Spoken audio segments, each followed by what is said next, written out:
In the vast chronicles of human history, few deaths stand out with the same horror and symbolic weight as that of Roman Emperor Publius Linnæus Valerianus. His demise was not just the fall of a ruler, it was a brutal, ritualistic desecration of Roman pride itself. The year was 260 CE. The Roman Empire, long a titan of the ancient world, was about to suffer one of its most humiliating defeats, a moment so profound that it would scar the Roman psyche for generations. This was not merely the story of an emperor's tragic end, it was the violent collision of two powerful civilizations. On one side stood the Roman Empire, centuries old and still dominant across vast territories. On the other, the rising force of the Sasanian Persian Empire. At the center of this clash, Emperor Valerian and King Shapur I, two figures whose confrontation would reshape the political and psychological landscape of the ancient world. Cruel deaths in antiquity were not rare. Gladiatorial combat and public executions had long served as brutal spectacles. But fate was something altogether different, calculated, intimate, and devastating. Shapur did not merely wish to eliminate a rival, he sought to destroy the very institution of the Roman emperorship. And, through Valerian, he would succeed. Multiple historical sources, from Roman chroniclers to Persian and later Islamic historians, preserved variations of this story, each echoing the same chilling conclusion that Valerian's end was one of the most degrading and symbolically loaded executions in the ancient world. The consistency of these accounts, across cultural and temporal divides, speaks volumes about its historical impact. To truly understand what happened to Valerian, one must look deeper into a world where honor and shame were tools of statecraft, where a single public humiliation could be wielded as powerfully as an entire army. This was a time when symbolism governed politics, and the death of a leader could send empires reeling. By the middle of the 3rd century CE, Rome was in crisis. The empire was fragmenting. Civil wars, economic collapse, and barbarian incursions were tearing it apart. Between 235 and 284 CE, more than 20 emperors would rise and fall, many dying violently. Into this chaos came Valerian in 253 CE, a man with the credentials that Rome desperately needed: a respected senator, a competent general, and a seasoned administrator. He was seen by many as a potential savior. Valerian, understanding the immense burden of ruling an empire stretched to its limits, appointed his son Gallienus as king. Valerian would take command in the east, where the Persian threat loomed, while Gallienus would handle the west, defending against the Germanic tribes. This division of labor was not just practical, it was necessary. The eastern provinces were Rome's economic and strategic lifeline. Syria, in particular, with its wealthy cities and vital trade routes, was crucial to the empire's survival. Losing control there would not just be a territorial loss, it could unravel the empire entirely. Valerian knew the danger, and he responded by leading the campaign himself. But the Persia he faced was not the fragmented Parthian foe Rome had grown used to. The Sasanian dynasty, which had seized power in 224 CE, brought with it a more aggressive, centralized, and visionary leadership. Under Artaxerxes I and now Shapur I, Persia had become Rome's most dangerous adversary.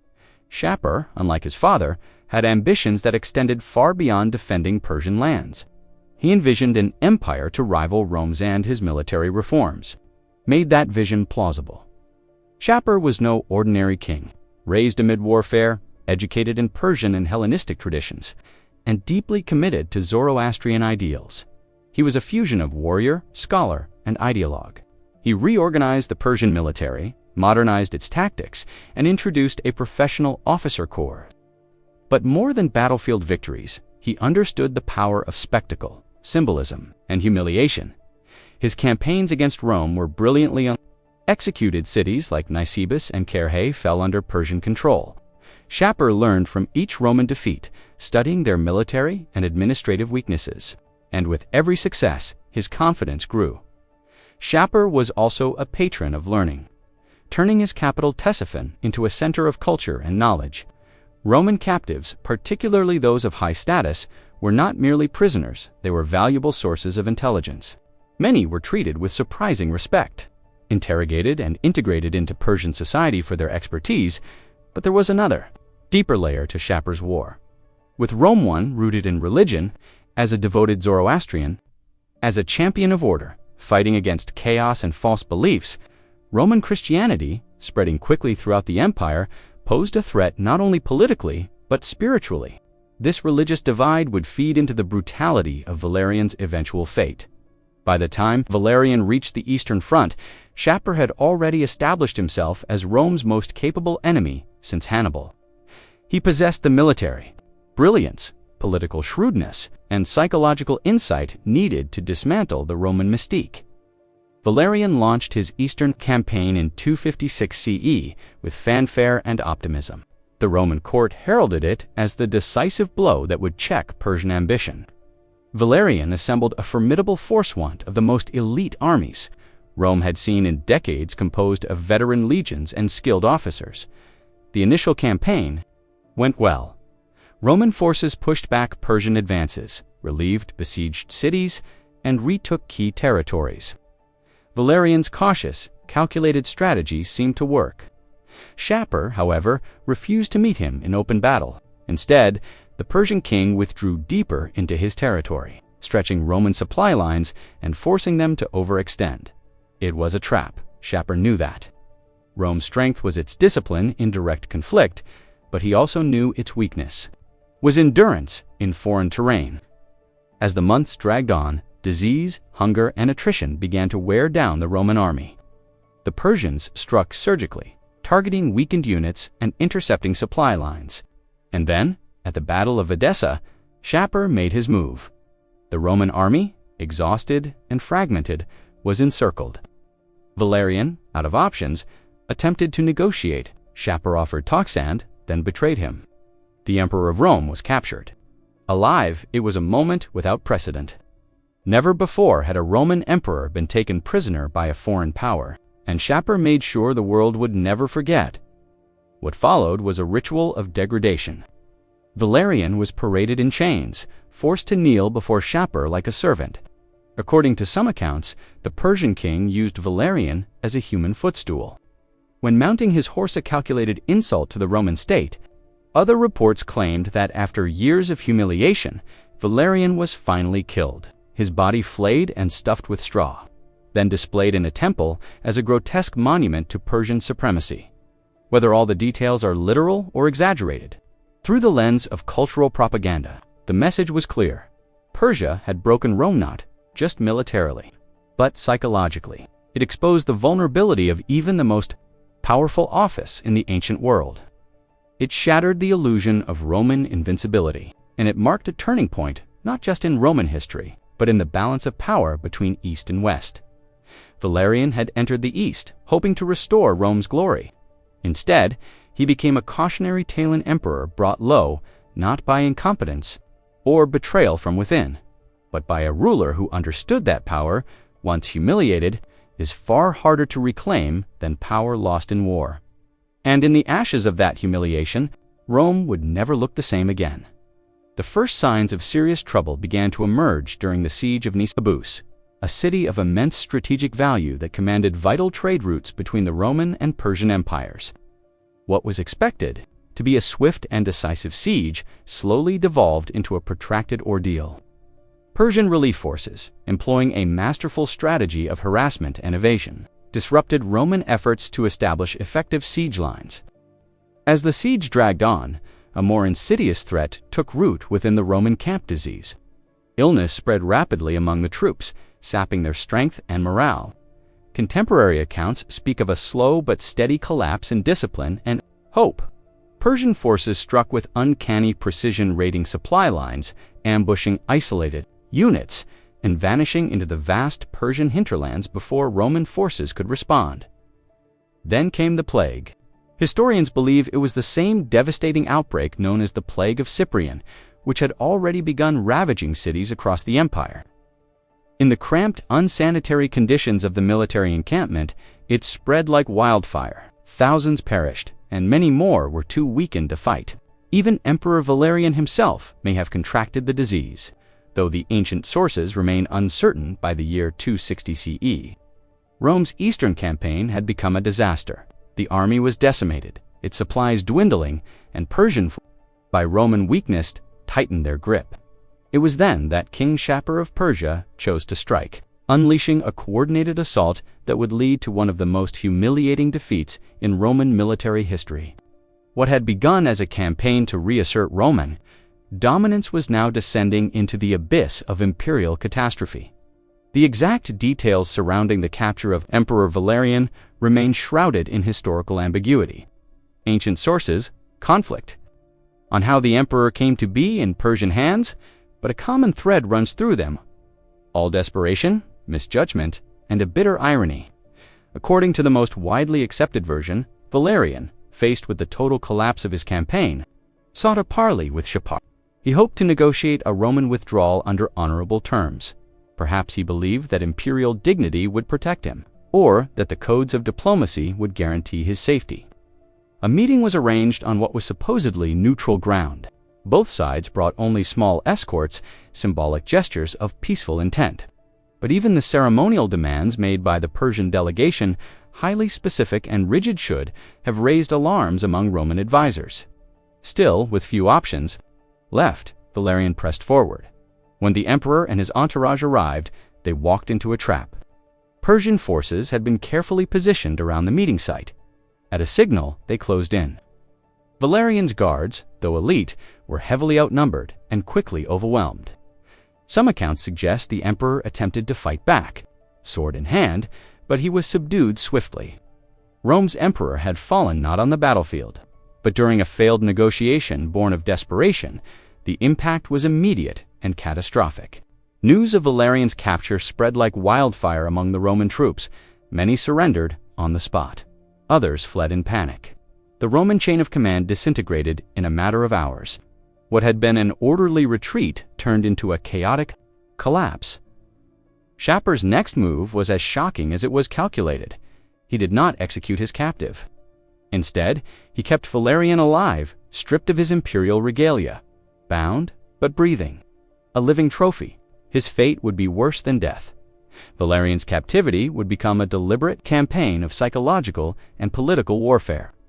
Shapur understood that the symbolic power of a captured Roman emperor far outweighed any immediate battlefield victory. He subjected Valerian to a series of carefully choreographed humiliations, one of the most infamous using the emperor as a human footstool while mounting his horse, a grotesque inversion of Roman ritual, where others had once knelt. Before Valerian, this degradation was immortalized in Persian art and architecture. Reliefs, sculptures, and decorative works depicted the emperor in subjugation, serving as enduring propaganda for generations. Shapur wasn't just humiliating a man, he was dismantling the myth of Roman supremacy.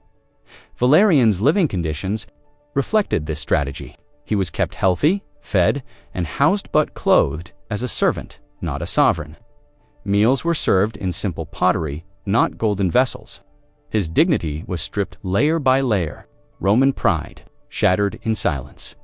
Some sources allege he was forced to participate in Persian religious rites, Zoroastrian fire ceremonies, and acts of ritual submission that would have been abhorrent to Roman sensibilities.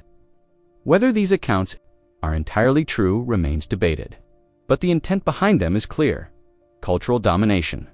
Artists were commissioned to memorialize the spectacle. Images of Valerian's humiliation were displayed proudly across the empire, for locals and foreign emissaries alike. These weren't just artistic works, they were political weapons. Back in Rome, the psychological wound was profound. Military defeats had come and gone. Emperors had died before, but never had one been paraded as a living symbol of subjugation. Confidence in the empire's invincibility was shaken to its core. As Valerian's health declined, Shapur prepared for the final act. According to Persian accounts, the emperor was kept alive for a reason, one that required him to remain conscious until the end. When that time came, Shapur ordered a punishment of unspeakable cruelty. The Roman emperor was flayed alive. This was not a simple execution in Persian religious and cultural tradition. The removal of skin carried profound spiritual meanings, signifying purification and the separation of the soul from corruption. For Shapur, it was a ritual cleansing of Persian soil from Roman contamination. In death, as in captivity, Valerian became a symbol of imperial failure, of pride undone. and of the terrifying message that even Rome could fall to its knees. The execution of Roman Emperor Valerian was not a swift act of vengeance, but a meticulously orchestrated public spectacle, one that would echo across the ancient world. Preparations reportedly lasted several days. During this grim interlude, Valerian was subjected to ritualistic humiliations. His body was forcibly bathed, his head and body shaved, and substances were applied to soften his skin. These weren't random torments, they were deliberate steps, in a process designed for maximum psychological and political effect. The flaying began with surgical precision. Skilled Persian executioners, trained in prolonging suffering without causing immediate death, made careful incisions. They started at the extremities, fingers, toes, facial features, before moving to larger sections of the body. The goal was not simply to kill the emperor, but to extend the agony hour by hour until death came as the final mercy.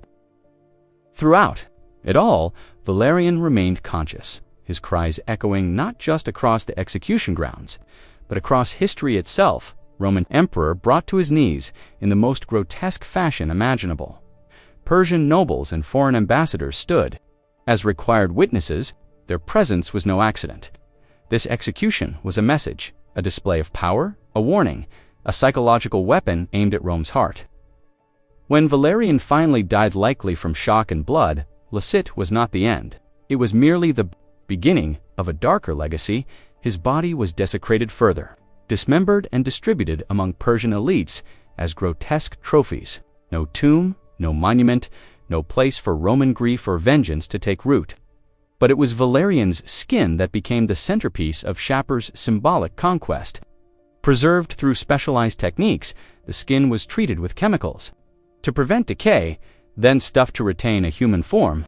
Dressed in mock imperial regalia, the effigy became a cruel parody of Rome's glorious emperor turned into a lifeless, satirical statue.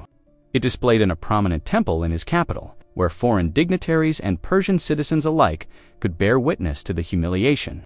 It became an icon of victory, a visible symbol of Persian superiority, not just militarily, but spiritually. In the Zoroastrian worldview, this triumph was divine justice. Shapur had not merely defeated a man, he had struck down an enemy of the faith. Over time, the grotesque effigy became part of Persian court ritual. Festivals and religious ceremonies were built around its presence. What had once been a living emperor now served as a sacred relic, a reminder of Persia's might and Rome's defeat.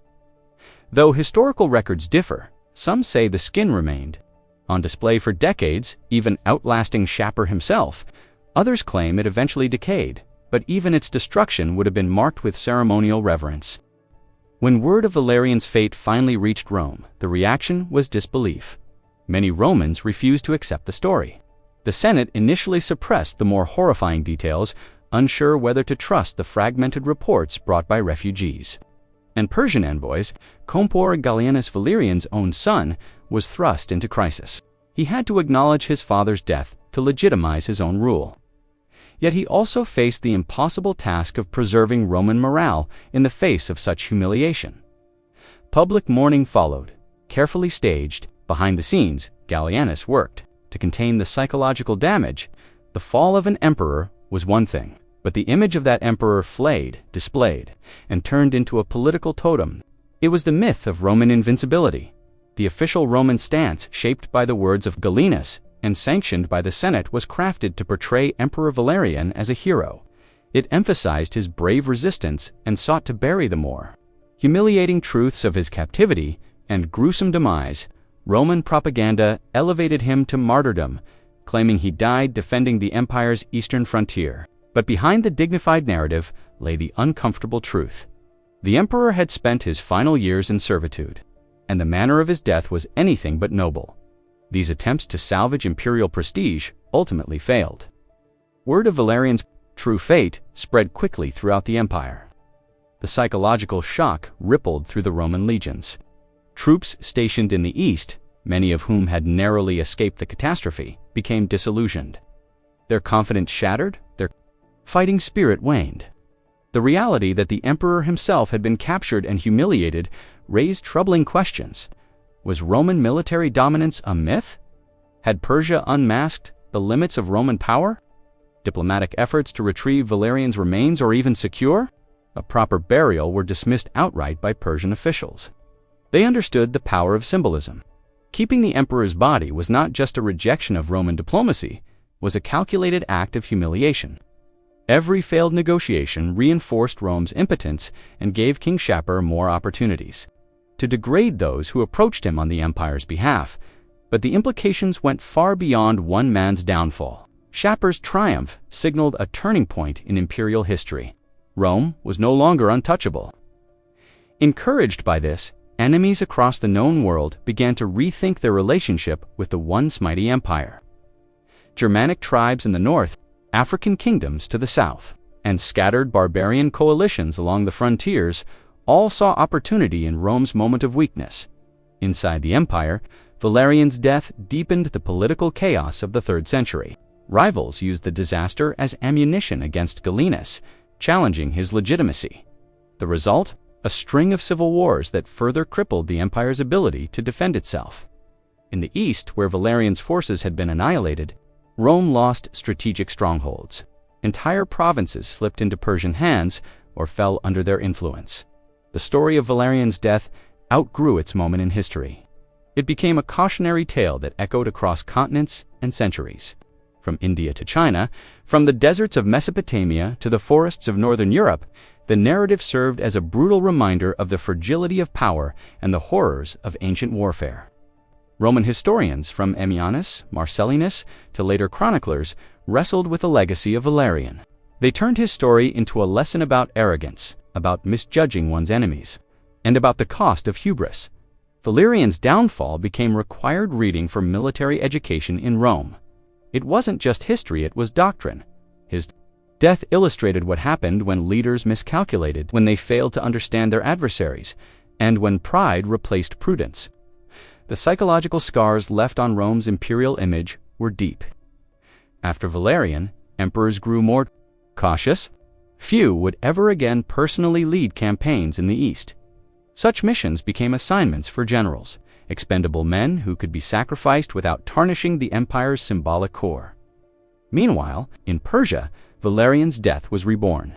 As legend, Shapur's victory became a cornerstone of Sassanid imperial pride. Persian poets and storytellers transformed the event into a mythic narrative, praising Shapur's wisdom and divine favor. In these stories, Valerian was not just an enemy, he was the embodiment of foreign arrogance, a symbol of corruption brought low. These retellings fortified the Sassanid dynasty's authority and shaped how future Persian rulers confronted Rome. Even religion was not untouched. Christian writers used Valerian's fate as a metaphor for divine punishment. He had, after all, persecuted the faithful. Zoroastrian texts interpreted the victory as proof of Ahura Mazda's favor. Through these interpretations, the story found its way into sacred traditions, ensuring it would survive not just as history but as theological truth. Centuries later, medieval and Renaissance thinkers rediscovered the story. Valerian's death became a centerpiece of moral reflection, an example of pride's downfall and the fleeting nature of worldly power. Artists sculpted and painted scenes from his captivity, imbuing them with drama and tragedy. The visual power of the narrative reached new audiences, embedding itself in the cultural consciousness of Europe.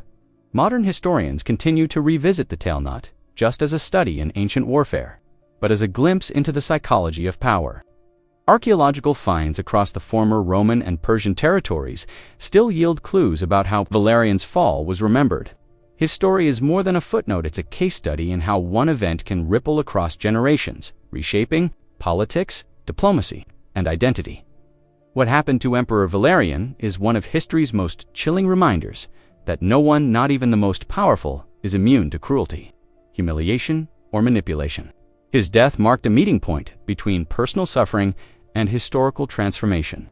His agony became a metaphor for the collapse of illusions. His screams echoed through time not just as pain, but as propaganda. His skin, displayed as a trophy in a Persian temple, spoke louder than 1,000 battlefield victories. What makes this story truly haunting isn't just the horror of the act, it's the cold, deliberate strategy behind it. Shapur understood that real victory required more than military conquest. He sought to destroy the myths, symbols, and pride that held an empire together. In turning Valerian into a human footstool, a ceremonial object, and eventually a relic of humiliation, he dismantled the Roman psyche piece by piece. The image of the emperor's flayed scourged, preserved, displayed was a matter of psychological warfare, and perhaps even more disturbing is what it reveals about the nature of power, that human suffering can be harvested, repackaged, and weaponized to serve political ends. In this way, Valerian's fate was transformed from a personal tragedy into a cultural instrument, his agony used to intimidate enemies and galvanize allies. His story also serves as a brutal commentary on leadership. His fateful decision to negotiate with Shapur to trust that his status would protect him proved disastrous. It was a fatal misreading of a foreign value system. In international conflict, good intentions and diplomatic titles mean little if your opponent doesn't play by the same rules. Ultimately, Valerian's death is a study in symbolism. His pain became an empire's shame, his corpse a message, his legacy a warning. That human agony could become a political message speaks volumes about how civilizations operate, how thin the line between civility and savagery truly is. Even now, as we live in a world of technology and diplomacy, Valerian's story touches a nerve, because behind our screens and treaties, the brutal instincts of power politics remain unchanged. His skin has long since turned to dust. But the lessons carved into it, the warnings, the cruelty, the hubris continue to echo through time, and, in remembering the fate of Rome's only captive emperor, we don't just tell the story of a man, we hold up a mirror to the darker forces that shape our world, and recognize how quickly rulers can become victims, and how easily power can slip through blood-stained fingers